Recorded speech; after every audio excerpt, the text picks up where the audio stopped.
Hello students, बेटा आज हम सिक्स क्लास का जो आईआईटी फाउंडेशन की क्लास है उसका सिक्स चैप्टर स्टार्ट करते हैं फिजिक्स का, जो कि है एसेंस ऑफ इलेक्ट्रिसिटी। जो बिजली है वो हमारे लिए इम्पोर्टेंट क्यों होती है, क्यों हमें बिजली की इतनी ज़्यादा रिक्वायरमेंट है। आज के दिन अगर बात करें तो बिना बिजली के सर्वाइवल है वो पॉसिबल है तो सही, बाकी हम उसके बिना एक तरीके से जो हमारी जो फैसिलिटीज़ हैं वो सारी एक तरीके से ब्लॉक हो जाए। जैसे कि अगर हम बात करें आज के दिन हर जो इंस्ट्रूमेंट है, इलेक्ट्रिकल इंस्ट्रूमेंट है, वो उसी के ऊपर बेस्ड है। ठीक है, आज के दिन फैन, कूलर, ठीक है, एसी, इवन यहाँ तक कि जो बल्ब है वो भी इलेक्ट्रिसिटी से ग्लो हो रहा है। ठीक है, हम ये नहीं कहते कि बिना बिजली के हम सरवाइव नहीं कर पाएंगे, लेकिन सरवाइव करना मुश्किल हो जाएगा, बहुत ही ज़्यादा मुश्किल हो जाएगी। बहुत बड़ी बड़ी मशीनें हैं जो इलेक्ट्रिसिटी से ऑपरेट होती हैं, ठीक है, वो ऑपरेट नहीं होंगी। आज के दिन मॉडर्न जो लाइफ चल रही है उसमें इलेक्ट्रिसिटी एक हमारी बेसिक नीड के अंदर आ गया है।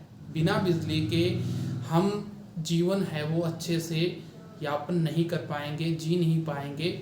हाँ, अगर इस केस की बात करें कि बिना हमें सुविधाओं के जीना है, ठीक है, एक सन्यासी का जीवन जीना है तो बात अलग है। बाकी हमें बिजली की आज के दिन बहुत ज़्यादा रिक्वायरमेंट होती है। अगर एक दिन बिजली नहीं आती है, इलेक्ट्रिसिटी नहीं आती है, तो आप देखो घर का क्या हाल हो जाता है। ठीक है, गर्मियों में बहुत ज़्यादा गर्मी लगेगी, फैन वगैरह नहीं चलेंगे, कूलर एसी सब कुछ बंद रहेगा। इवन यहाँ तक कि जो बल्ब है जो हमें एक तरीके से लाइट देता है वो भी बंद रह जाएगा। ठीक है, तो आज के दिन बिजली की इतनी ज़्यादा रिक्वायरमेंट है हमारे सर्वाइवल के लिए।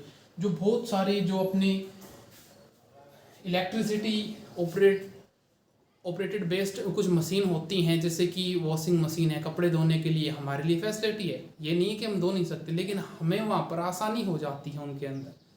ठीक है, अब ऐसे तो फैन है वो हाथ वाला आता है, उससे भी हवा कर सकते हैं, लेकिन यहाँ पर हमें आसानी हो जाती है कि कॉन्स्टेंटली हमें हवा मिलती रहेगी। ठीक है, हमारा जीवन एक तरीके से सुखमय तरीके से गुजरता है, आरामदायक हो जाता है बिजली के साथ। यहीं पर अगर हम बात करें बिजली जहाँ से मिलती है उन सोर्सेज की, अगर हम बात करेंगे sources of electricity, sources of electricity आपके स्टैंडर्ड के हिसाब से दो कैटेगरी के अंदर डिवाइड किया गया है। एक तो जो बड़े सोर्स रहेंगे, बिग सोर्सेज, और एक जो स्मॉल सोर्सेज रहेंगे।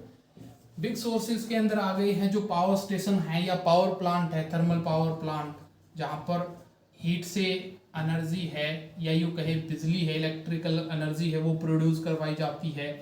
ठीक है, टाइडल स्टेशन होते हैं, ठीक है, हाइडल होते हैं जो पानी से बिजली है वो प्रोड्यूस करवाएंगे। टाइड जो आती हैं समुद्र के अंदर, जो पानी उठता है गिरता है वहाँ पर। ठीक है, न्यूक्लियर जो पावर स्टेशन होते हैं, न्यूक्लियर पावर प्लांट होते हैं। ठीक है, और जो विंड से ऑपरेट होते हैं, जो कि जैसे कि पवन चक्की होगी, आपने विंड मिल सुनी होगी, वो वहाँ पर एक बड़ा फैन है, टरबाइन है, वो घूमता है, पीछे हमें करंट के रूप में वहाँ पर इलेक्ट्रिसिटी मिलती है। वहीं पर कुछ छोटे सोर्सेज भी हैं। ठीक है, वो सोर्सेज हैं जैसे कि सेल के रूप में या फिर कहीं बैटरी के रूप में हमें मिलते हैं। अब ये सेल और बैटरी हैं, आप देखोगे अलग अलग टाइप की है। लिथियम आयन बैटरी है, जैसे कि जो फ़ोन वगैरह के अंदर आती है, मोबाइल के अंदर आती है। ठीक है, लेड एसिड बैटरी है, वो इन्वर्टर की बैटरी है, उसके अंदर यूज़ करते हैं। तो अलग अलग टाइप्स की हमारे पास सेल्स और बैटरी भी हैं। ठीक है, तो जो जहाँ से हमें इलेक्ट्रिसिटी मिलती है उनको क्या बोला गया है बेटा, सोर्स। स्रोत कहाँ से मिलते हैं, बड़े सोर्स भी हो सकते हैं जो अच्छी अमाउंट में इलेक्ट्रिक करंट प्रोड्यूस करते हैं। कुछ ऐसे सोर्स होते हैं जिनके अंदर करंट तो होता है लेकिन स्मॉल अमाउंट में। ठीक है, तो यहाँ पर इनके बेस के ऊपर दो टाइप की जो एक तरीके से सोर्स है वो बताए गए हैं। एक बताया गया है हमें बिग सोर्स, एक बताया गया। यहीं पर अगर हम स्मॉल सोर्सेज की अगर बात करेंगे अब, तो स्मॉल सोर्सेज हैं उनको दो कैटेगरी के अंदर डिवाइड किया गया है, या यूँ कहे सेल और बैटरी को दो कैटेगरी के अंदर डिवाइड किया गया है। एक तो प्राइमरी होते हैं और एक होते हैं बेटा सेकेंडरी। प्राइमरी क्या रहेंगे, सेकेंडरी क्या रहेंगे, क्या इनमें डिफरेंस रहेगा। प्राइमरी सेल या बैटरी लिख लो, सेकेंडरी सेल या बैटरी लिख लो। प्राइमरी वो होते हैं जो एक बार यूज हुए, वापस से उनकी जो एनर्जी है वो यूज हो चुकी है, उनको फेंक देते हैं, यूज एंड थ्रो वाली बात है। ठीक है, जैसे कि अगर मैं बात करूँ, जो वॉल क्लॉक आती है उसके अंदर सेल डालते हैं, या जो अपनी रिमोट आते हैं उनके अंदर सेल जो डालते हैं, बटन सेल वगैरह जो होते हैं, वो किसके सोर्स हैं बेटा, सॉरी कौन सी टाइप के हैं, वो प्राइमरी सेल। एक बार उनसे एनर्जी यूज हुई, उनको फेंक दो, यूज एंड थ्रो। ठीक है, सेकेंडरी सेल है, ये रिचार्जेबल होते हैं, मतलब कि दोबारा से रिचार्ज हो सकते हैं, ये रिचार्जेबल नहीं है, ये रिचार्जेबल हैं। इनके अंदर जो केमिकल कंपोजिशन है वो वापस से चेंज नहीं होती, इरिवर्सिबल होती है। इरिवर्सिबल मतलब वापस से चेंज नहीं होगी, तो वापस से करंट प्रोड्यूस नहीं कर पाएंगे उसी फॉर्म में। ठीक है, इसके अंदर जो केमिकल्स होते हैं उनके अंदर रिवर्सिबल प्रोसेस होती है, वो वापस से उसी फॉर्म में आ जाते हैं जहां से वो वापस से करंट हमें प्रोवाइड करवा सके। ठीक है, उसके बाद अगर हम बात करें तो कुछ आपको जो सेल्स हैं उनके एग्जाम्पल भी दिए गए हैं कि कौन से सेल्स है, उनके अंदर कौन सी जो टाइप की केमिकल्स है वो वहां पर मिलते हैं हमें। ठीक है, जैसे कि सबसे बेस्ट है अपने पास लिथियम आयन, जो कि हम मोबाइल फ़ोन के अंदर होती है, एक लंबे समय तक चलती है। ठीक है, ज़्यादा अमाउंट में एनर्जी चाहिए होती है, जिसके अंदर एसिड वगैरह भी डालते हैं। ठीक है, तेजाब वगैरह डालते हैं, जैसे कि अपने पास इन्वर्टर वगैरह की बैटरी होती है उनके अंदर। इसके बाद आपको सेल का डायग्राम है वो मिलेगा, वो आपको बुक से स्टडी कर लेना है। उसके आगे सर्किट की बात करते हैं हम। सर्किट क्या रहेगा, एक पाथ रहेगा जिसके अंदर अलग अलग इलेक्ट्रिकल कंपोनेंट लगे रहेंगे, करंट फ्लो होता है वहां पर, एक पूरी उसकी एक वर्किंग होती है। जैसे कि मैं अगर बात करूं, जैसे कि यहां पर मैंने एक सेल लिया और इसको मैंने यहां से कनेक्ट करवा दिया है एक वायर से, यहाँ पर एक स्विच लगा दिया है जिसको मैं ऑन ऑफ कर लूंगा, या वायर को बीच में टूटा हुआ रखा है, यहाँ पर मैंने एलईडी बल्ब लगा दिया है। ठीक है, और पीछे से इसको जोड़ दिया है, ये एलईडी बल्ब है जो कम अमाउंट में, कम इलेक्ट्रिक करंट में भी ग्लो कर जाएगा। जैसे ही हम इसको यहाँ से कनेक्ट करेंगे, स्विच सर्किट को क्लोज करेंगे, तो करंट फ्लो होने लग जाएगा, एलईडी ग्लो करेगी। जैसे ही हम इसको यहाँ से ओपन रखेंगे सर्किट को, करंट का सर्कुलेशन नहीं बनेगा, करंट पास नहीं होगा, और इलेक्ट्रिक करंट है उसके बाद पास नहीं होने के बाद क्या होगा, बल्ब ग्लो नहीं करेगा। ठीक है, तो ये इलेक्ट्रिक सर्किट है। इस सिचुएशन में इसको ओपन सर्किट बोल देते हैं, इस सिचुएशन में इसको क्या बोल देंगे, क्लोज सर्किट। जब पाथ क्लोज्ड है और करंट है वो पास हो रहा है, तो वहां पर उसको क्या बोला जाएगा, क्लोज सर्किट। ठीक है, अब इनको डिफरेंट कंपोनेंट, जैसे कि ये बल्ब हो गया, ठीक है, वायर हो गई, स्विच हो गया, सेल हो गया, बैटरी हो गई, इनको यहाँ पर ऐसे दर्शाने की बजाय इनके सिंबल्स हैं वो यूज किए गए हैं। उन सिंबल्स के थ्रू है हम उनको जानते हैं, बुक के अंदर भी दे रखे हैं, बाकी कुछ देख लो आप। इलेक्ट्रिकल जो कंपोनेंट है उनको पूरे तरीके से डायग्राम बनाने की बजाय हम उनके सिंबल बना देते हैं, जिनसे आसानी से हम समझ भी पाए। जैसे कि सेल होता है, सेल का ये सिंबल हो जाता है एक बड़ी बार, एक छोटी, plus minus, positive negative. Battery होती है, वो होती है कॉम्बिनेशंस ऑफ सेल्स, तो बैटरी के अंदर दो या दो से अधिक सेल्स हैं वो लगे होते हैं इस टाइप से।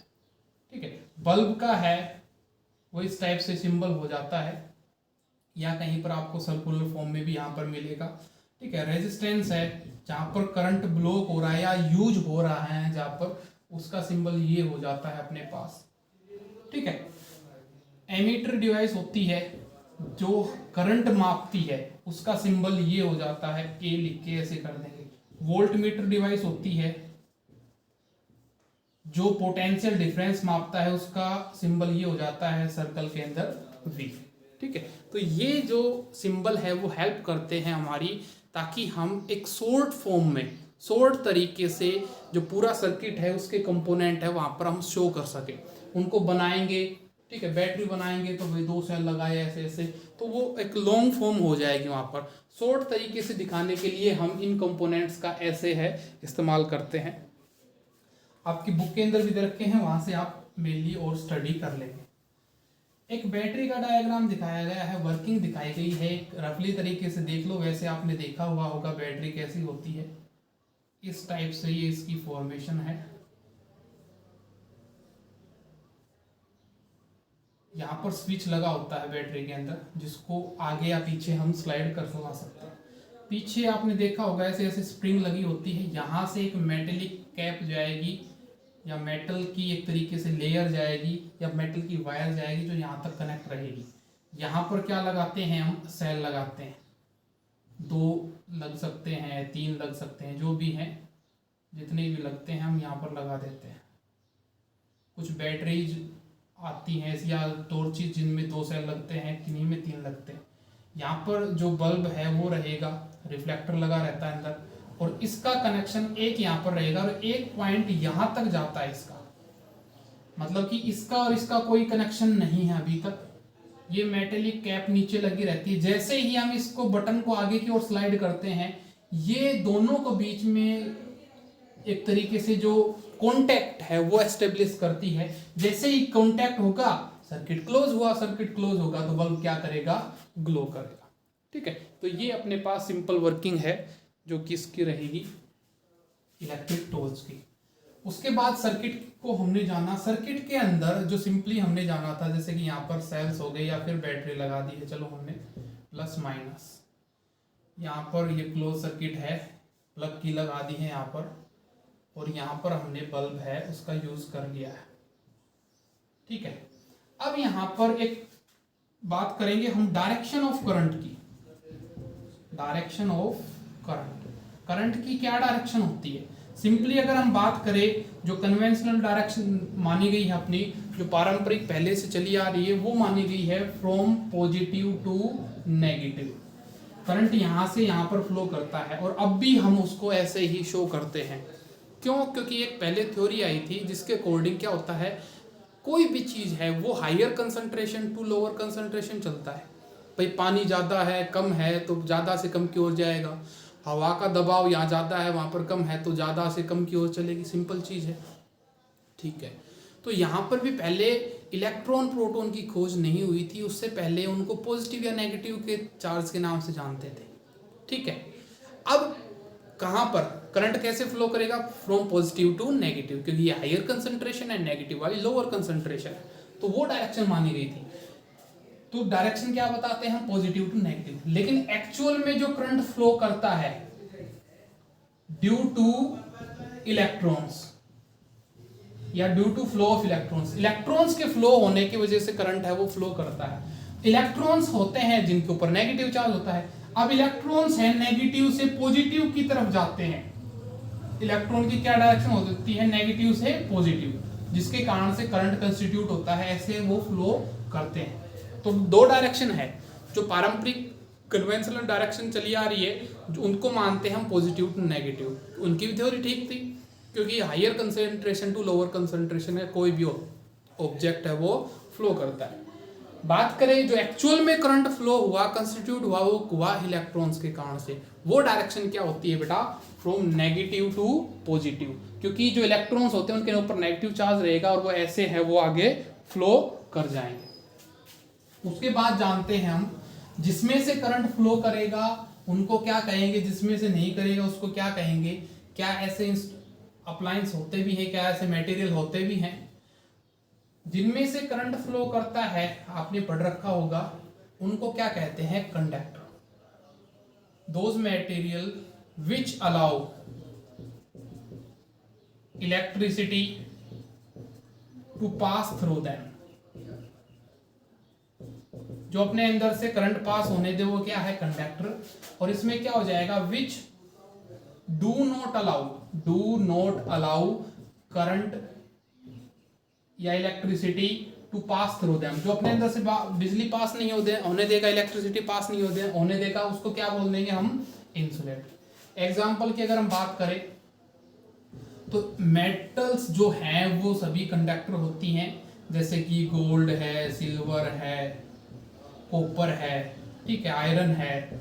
और इंसुलेटर की बात करें तो प्लास्टिक, वुड, मेनली ड्राई, ठीक है, और रबर है, ये क्या है, सभी इंसुलेटर का काम करते हैं। इनमें से करंट है वो पास नहीं होता। नेक्स्ट टॉपिक की अगर यहाँ पर हम बात करें तो अपने पास टॉपिक आएगा effect of electricity. Effects of electricity. Electricity के क्या क्या इफेक्ट्स हैं बेटा? फर्स्ट है हीटिंग इफेक्ट, सेकंड होता है magnetic effect, and third one is chemical effect, जो आपके नहीं दे रखा होगा शायद, इसको छोड़ो, पहले वो पढ़ लेते हैं। हीटिंग इफेक्ट, अगर एक वायर है, करंट उससे फ्लो कर रहा है तो उसको उसके अंदर एक तरीके से हीट प्रोड्यूस हो जाएगी उसके अंदर, ठीक है। वो किसके कारण से? उसके रेजिस्टेंस के कारण से हीट प्रोड्यूस हो जाएगी। रेजिस्टेंस क्या होता है? जो करंट को अपोज करेगा, रोकने की कोशिश करेगा। अब कोई चीज रोकने की कोशिश करती है तो दूसरा अपने आप क्या हो जाएगा? गर्म हो जाएगा, सिंपल चीज है। चलो यहाँ पर रेजिस्टेंस के कारण से जो करंट कैरिंग वायर है, कंडक्टर है, वो क्या हो जाता है? हीटअप हो जाता है। उसमें से करंट फ्लो होना चाहेगा, कुछ उस वायर का रेजिस्टेंस है वो उसको रोकना चाहेगा, तो वहाँ पर हीट एनर्जी के रूप में कुछ करंट है वो इफेक्ट दिखाया जाता है। दूसरा मैग्नेटिक इफेक्ट, अगर एक करंट कैरिंग वायर है जिसमें से करंट फ्लो कर रहा है तो उसके अराउंड मैग्नेटिक फील्ड लाइंस हैं वो प्रोड्यूस हो जाती हैं, ठीक है। ये मैग्नेटिक फील्ड लाइन क्या होगा यहाँ पर, कैसे पता लगेगा? जैसे कि कंपास देखा होगा आपने, जो डायरेक्शन बताता है नॉर्थ साउथ ईस्ट वेस्ट, ठीक है। इसके अंदर एक मैग्नेटिक नीडल लगी रहती है, मैग्नेट की बनी रहेगी, ठीक है। कैसे देखा हमने? हैंस और स्टड एक्सपेरिमेंट था, चलो छोड़ो वो बाद की बात है।